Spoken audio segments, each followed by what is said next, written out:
Two deaths shattered on September 10th of 2025.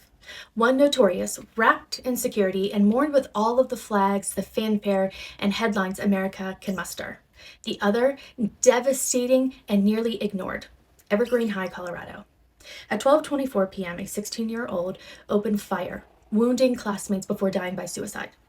Hundreds of kids crouched behind locked doors, praying they would see their parents again. Some were hurt just trying to escape. Many more were left forever changed, innocence ripped away in a place meant for safety.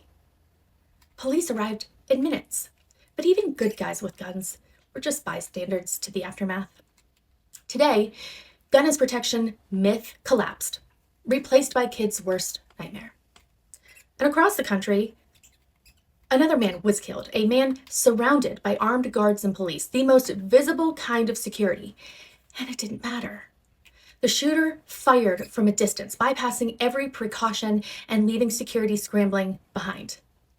Flags were dropped at half-mast, speeches filled the air, but every ceremony just showed how fragile those so-called protections really are. And here's the blunt, nuanced truth. The risk wasn't just theoretical at that Utah event. It was calculated and accepted by everyone present, speakers, students, and the school itself. The university made the call to invite a political lightning rod to campus, a man whose entire career was built on pushing boundaries and courting division. He thrived on attention, whether it was admiring or hostile. Security protocols, however flawed, stood on alert for that reason. Organizers and attendees knew his name meant risk, meant possibility of confrontation, even in their choice of an outdoor venue. Students weighed the tension before entering. They saw the crowds and understood that this was more than just an ordinary lecture. This was a spectacle, one with real stakes.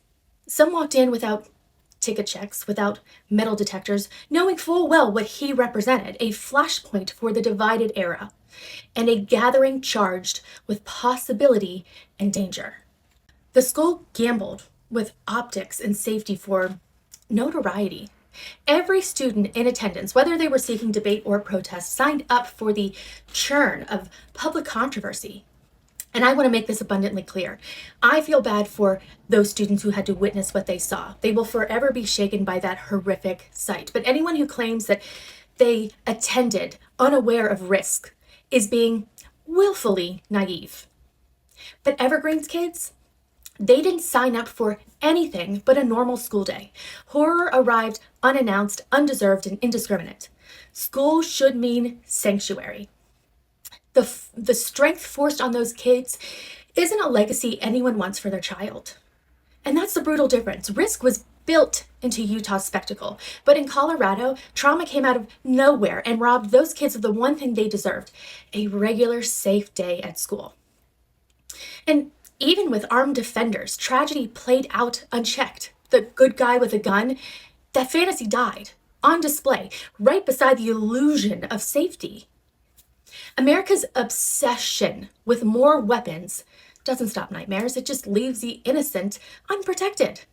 All those kids ever wanted was a normal day.